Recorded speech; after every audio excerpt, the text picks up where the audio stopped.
up, everybody? It's your girl Precious, and I'm here with another Dear White People review. This time, I'm going to do a recap and my thoughts on episode 2 of season 2, Reggie. Let me give you guys a background info on Reggie. So in the movie slash season 1, we follow Reggie. Reggie has a crush on Sam, and he has on numerous times told Sam how he feels about her, but Sam never really reciprocated those same feelings. And when he found out that Sam was in a relationship with Gabe, a white guy, that kind of made him back away from Sam, especially for the fact that Sam, as I mentioned in my first review, she's very vocal on the microaggressions and racism and also on white supremacy. So he couldn't really understand why someone like Sam would be dating a white guy. And there's this huge question going around within the Black community: can you be pro-Black and yet be in an interracial relationship, especially if you're in an interracial relationship with a white person? There have been numerous videos about it. I follow Grapevine. Grapevine did a video about that, and I thought the thoughts that were being expressed in that particular video were very, very interesting. I know for a fact my friends and we may talk about that in our podcast, and I'll give my own ideas. I don't want to delve into my thoughts, or else this review will be all over the place. So, in a way, Reggie was kind of disappointed in Sam. And of course, he was hurt that she has a boyfriend, and as I said before, there are numerous times when Reggie has told her how he felt about her. But I don't think he would have been that hurt had Sam went out with a Black guy, let's say. So yeah, in season 1, he got into an altercation with a cop, the security police on campus. There was a party. He and a white student, they had an argument with each other. Some words were thrown here and there, and then the cops were called. And the cop, instead of interviewing both parties, both Reggie and the white student, he focused his attention on Reggie, to the point that he pulled out a gun and pointed it straight at Reggie. So Reggie had sort of a near-death experience. You have somebody that's pointing a gun at you, you're immediately thinking that you're going to die.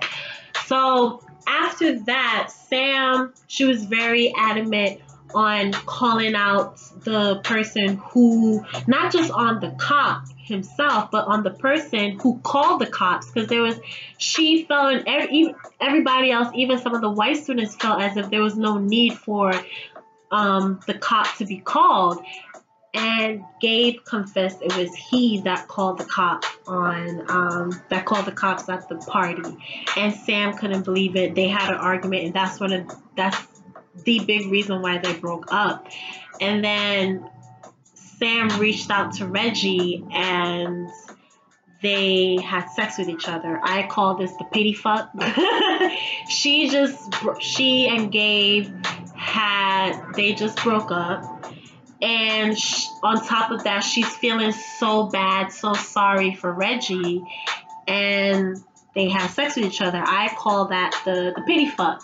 When you feel so bad for somebody else, you feel as emotions get involved, you become over emotional, or you allow your emotions to take over, and you sleep with this person, even though on normal circumstances you would not sleep with this person. On normal circumstances, Sam would have never slept with Reggie, but because Reggie was going through this trauma and she felt so bad for him, and then on top of that, she just had a breakup with her boyfriend, she caught up in the moment, she slept with Reggie. And Reggie thought, usually the recipient of the pity fuck believes that things are going his or her way.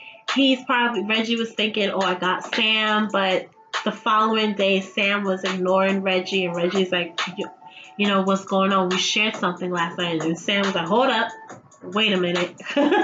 I still love my boyfriend Gabe, and what we did was a mistake. And of course, Reggie was heartbroken about that. So after that incident, Reggie has sort of been keeping his distance away from Sam. It's not that he's not friends with her, but as I said, he keeps his distance away from her.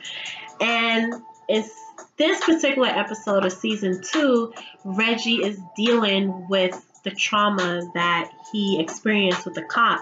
And not just that, he's dealing with everybody feeling sorry for him. So, what happened to my page, my notes? Okay. So, because A&P has been integrated, Reggie has a white roommate named Clifton, and I would say Clifton is he's kind of annoying, and there's a very interesting interaction with Clifton. Everybody on campus feels sorry for Reggie. Every time when they approach Reggie, they're like, hey, Reggie, and in a way, Reggie feels patronized by them for the fact that they just keep feeling sorry for him. They really don't understand that he's trying. He's working his way to get over what happened to him, but they just keep reminding him of I guess you could say his victimhood. Like, oh, I heard you got pistol whipped by the cop. I heard you got beaten up by the cop and all this stuff, even though that never happened. So Clifton, he always invades Reggie's personal space. So Reggie always feels as if he has to leave the room or go somewhere to clear his mind. After that, he goes to his therapist. Now, this therapist was assigned to Reggie by the university. And this scene is so powerful because as a person of color, it is so important for you to be with a therapist who will not only relate to you as just a general person, but will also relate to you as a black person, as a black man, a black woman, a Latina woman, a Latino man. It's so important for you to have that type of therapist. Like I go to therapy, and my first therapist, I was a little nervous to speak to her, but she understood me. She's Puerto Rican, and there were a lot of times when she brought up some of the issues that she faced with her family as a Puerto Rican woman. Because one of the things that I struggle with my family is that I'm of a certain age. I'm 29, and as a Nigerian woman, not just a Nigerian woman, but as an Igbo woman, you are supposed to get married. You are supposed to have kids before a certain age, before you're 30, and I'm going to turn 30 in October. So my family always, and she was always able to give me that good advice on, like, she always made me focus on my accomplishments instead of focusing on the two things that I don't have in my life that's supposed to define me as a woman, as dictated to me by my culture, by my tradition. So with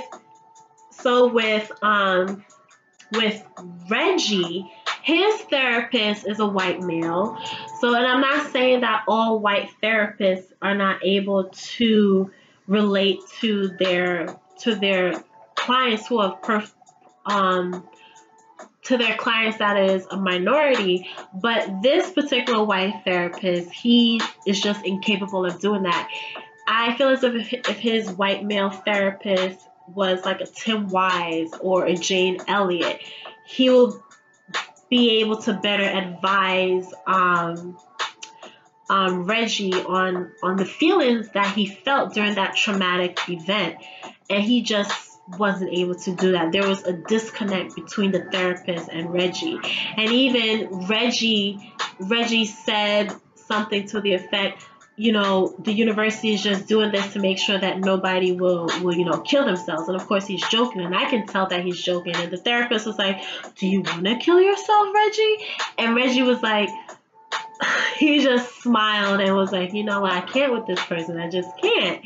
And I understood his frustration, so that's something I do not want to be in. If I was, when I first, have my therapist, I don't want to have that type of disconnect, because then I'm like, what is the point of me speaking to this person if this person is not able to understand my authentic self, is not able to understand me as a Black woman.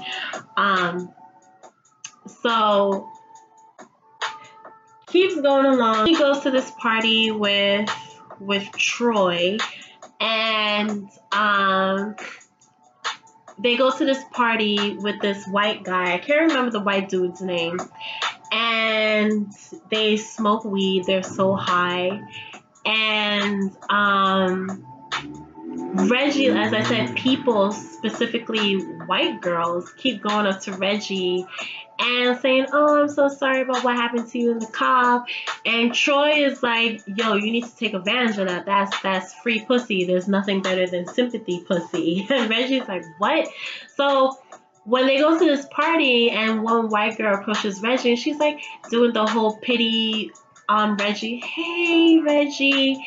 And Reggie's like, oh, not this shit again. And Troy is like, yo. He's basically like mouthing to Reggie, like, And so Reggie takes Troy's advice, and there's a montage of him fucking white girls. The next part is when him and Joelle are at the college's little spoken word event, and it's kind of funny because it reminds me of Awkward Black Girl. If you follow Issa Rae's beginnings on YouTube, The Misadventures of Awkward Black Girl, when Jay and White Jay went to this spoken word theater, and it was just hilarious. So it's the same thing in this episode where Joelle and Joelle and Reggie go to this spoken word thing. After the dude does his spoken word thing, Lionel and Silvio, they come inside and they sit down, they have a little chit chat, and then the host of the show calls Joelle up on stage, and Joelle starts to sing, I think you better call Tyrone by Erykah Badu. And as she's singing it, she's looking at Reggie. So as I mentioned in my previous review, and for my Sam episode, Joelle has a crush on Reggie, but Reggie is so daft. So daft. Like, I immediately was like, oh, okay, I see where this is. And of course, like in fashion, Reggie doesn't really put all his attention on Joelle. But it's not his fault, because some white chick approached Reggie doing the whole pity thing, like, hey, Reggie. Or was it one of the white girls that he fucked? One of the two. Is either a random white girl that's doing the whole hey Reggie to him, or one of the white girls that he already fucked and is probably looking for some dick. So it wasn't really Reggie's fault. He took his attention away from Joelle and started to converse with the white chick. But I think eventually he brushed her away because she did walk away, and he went back to focusing his attention on Joelle. But by that time, Joelle finished singing her song. And so when she came back to her seat, Reggie was trying to compliment Joelle, and Joelle's like, I'm tired. I'm going to go home, After that, Reggie has a conversation. He's walking off campus with Dean Fairbanks. This is Troy's father. And they're having a good conversation, but then Reggie's attention is directed to the cop. He sees the cop that pointed his gun at him, and Reggie wanted to go over to that cop, start something, and the dean stops Reggie. He's like, listen, don't do this, you're better than that. And Reggie's like, when is this cop going to why is he still here? And the dean says, listen, we're doing everything in our power to get him off the campus. It's not easy because he's part of a union. And Reggie is like, I don't even want him to be fired. I just want him to feel the same way that I felt. I want him to feel little. I want him to feel less than a man, similar to what he made me feel that night. And then in the next scene, Gabe apparently has been trying to get Reggie to talk about his experience. I'm not sure if this is to clear his conscience, Gabe's conscience, because remember, it was Gabe that called the cop to the party, which caused the whole catalyst of what Reggie is feeling, or if it's because of that to clear his mind, if it's to get Reggie to speak on his show, or is it both? I think it's both. He wants to clear his conscience, and he also wants Reggie to be part of his docuseries, Am I Racist? So as he's filming, Reggie eventually does agree to to be interviewed by Gabe. And as they're sitting down and Gabe is questioning him, Reggie basically says he is tired of caring how people see him as a black man. You know, one thing that he said was, me being a threat is not a problem because I know I'm not a threat. What is a problem to me? What is a threat to me is the fact that white people see me as a threat, because them seeing me as a threat puts my life in a danger. That's why they can call the cops. That's why they can attack me whenever they want to attack me. That is my threat, and I'm sick and tired of trying to see myself in their eyes. And I think this is where Reggie is trying to liberate himself from the trauma that he experienced that night when the cop pointed his gun at him. This was a very good episode to me. I like this episode because you really got to delve into Reggie's mind, because I felt as if in season 1 and in the movie you just saw him as this lovesick puppy who was just all over Sam, couldn't get over Sam. And in this episode you actually see him grow into his own. Most of the characters that are surrounded by Sam is as if they're in Sam's shadows. Reggie is the lovesick dude that is so enamored with Sam. Joelle is Sam's best friend, and Coco, she hates Sam. But I feel as if in this season we're starting to see the characters in their own light, in their own persona, and I appreciate this episode because we get to see a growth in Reggie. He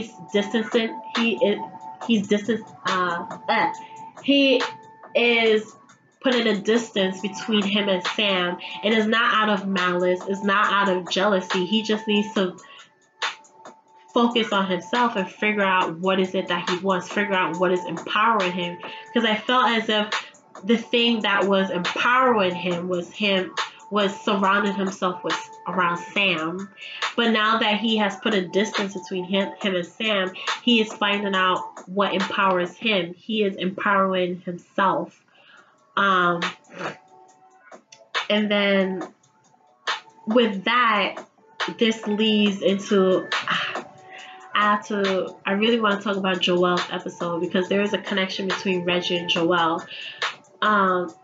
In this episode, you do see Reggie try to get close to Joelle, but because he's so distracted by his trauma and these girls that are pitying him, he can't put his full focus on Joelle. But in the last episode, in Joelle's episode, and definitely in the last episode, you see that he always had feelings for Joelle. It's just that he had distractions, Sam and all these other girls that are throwing themselves on him. But Joelle was always the girl that he wanted. So yeah, I enjoyed this episode. And the one thing that I love about this episode is, even though it didn't work out for Reggie, it showed a black man going to therapy. And I feel as if, even though it didn't work out for Reggie, I just hope that black men who watch this Reggie episode don't say to themselves, you see, that's why I'm not going to no therapy. There's no point in going to therapy. No, there is a huge point in going to therapy. You just have to find the right therapist for you. And if you are a Black man that went through some type of trauma, childhood trauma, or you had some altercation with the police, recently there's a video going around of a 10-year-old boy a 10-year-old Black boy that got handcuffed by the police, and you can see that he wet himself. So he was traumatized by that experience. So I hope that he'll, see a therapist, because that was a traumatic event. Because who knows how he now feels towards authority, specifically towards cops. He's going to have a distrust for them.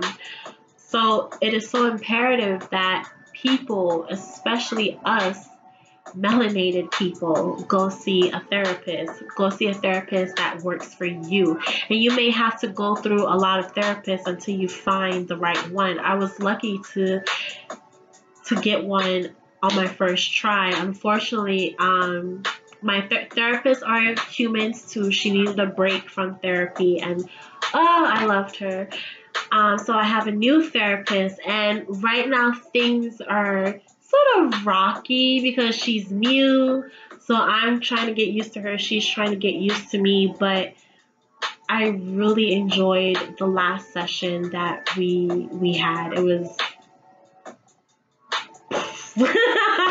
it really, I shouldn't do that because it didn't blow my mind, but it just made me open my eyes. It made me have certain perspective on certain things. So yeah. So I hope this episode do encourage people, especially Black men, because Black women, we're on our ish. We are addressing what is going on within us. We are addressing our mental health. Unfortunately, Black men are not encouraged to do the same thing. So I'm hoping that this episode does encourage men. There's nothing wrong with you talking about your feelings, because unfortunately, I know I'm going on a rant, but unfortunately, men are told that it's our duty, us women, to figure out their shit for them. But no, you got to figure out your own shit so that you won't bring your own baggage into the next relationship that you're in. Because it seems as if us women are the scapegoats. We're always blamed for men's problems, but you gotta take responsibility of your own problems as well.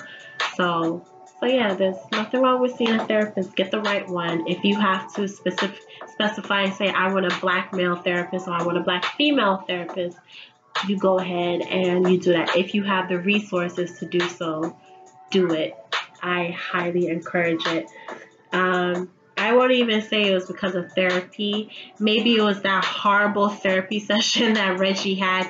He was finally able to say to himself, I'm tired of this shit. I'm tired of being seen as a threat, and I'm just going to do me. That was his liberation.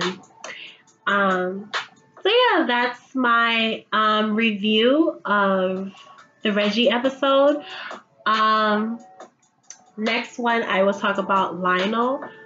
I loved his episode, and I think it's gonna be a struggle for me because Lionel, he is a homosexual male, and I really don't know the struggles of homosexual males, but I can relate to him in that there is a struggle. He's a Black homosexual male, so there are struggles that he goes through in the dating world, and I kind of feel as if it's not the exact same, but it's sort of similar to Black women in the dating world. So I'm going to try to review it to the best of my ability in that, because there are some things that happened to Lionel in his episode that I could relate to. So that's how I'm going to review his episode. So that is my review for Reggie. Stay tuned for my Infinity Wars review. I have so many other reviews to do. I am trying so hard to do them in a good amount of time. I'm just going to be recording so much over the weekend. Well, today is Saturday, so I have a lot to record for tomorrow. I still have my 4th Black Panther review and my Black museum review, which I'm really excited to do. I know I keep putting it off, but I will eventually do it. So I will see you guys next time, and take care of your mind. Please do so. RIP to Anthony Bourdain. Oh God, I hope I pronounced his name correct. He's one of the food people, one of the most famous chefs. He had a show on CNN, and my mother, I remember my mother, she always watched his show, and he died of an apparent suicide. So it's kind of, I don't want to say ironic, but it's kind of right that I'm doing this review on Reggie. Please take care of your mind. If there's anything that you're going through and you feel as if no one is listening to you, no one is speaking to you, no one is understanding where you're coming from, I know those feelings. I know how that feels. Please talk to somebody. I will put the suicide hotline phone number in my description box. Please do not be afraid to talk to somebody. If you have the resources to talk to a therapist, whether it's through your medical insurance or through your employee. I'm seeing my therapist through my employer. Please take advantage of it. I probably would not be sitting in front of you had I not take those steps to take advantage of where I work at to speak to a therapist. So I encourage you to please talk to somebody. If you don't have access to speak to a therapist, you can call the hotline, and I'm sure they will lead you to the right person. Or if you have friends that you trust, don't be scared to reach out to your trusted friend or trusted family member. There's always help around you. Just, what you're feeling right now is for a moment. It will pass. It will pass. I promise you. I'm so much happier now than how I was, especially May of last year. And I am in a better place right now. That's all I can say. And I'm so grateful that I took those steps, that I called, I think it's New York City Well. I can't remember, because I work for the Department of Health. I know I'm going off on a tangent, but this is so important. I work for the Department of Health, and they always have pamphlets.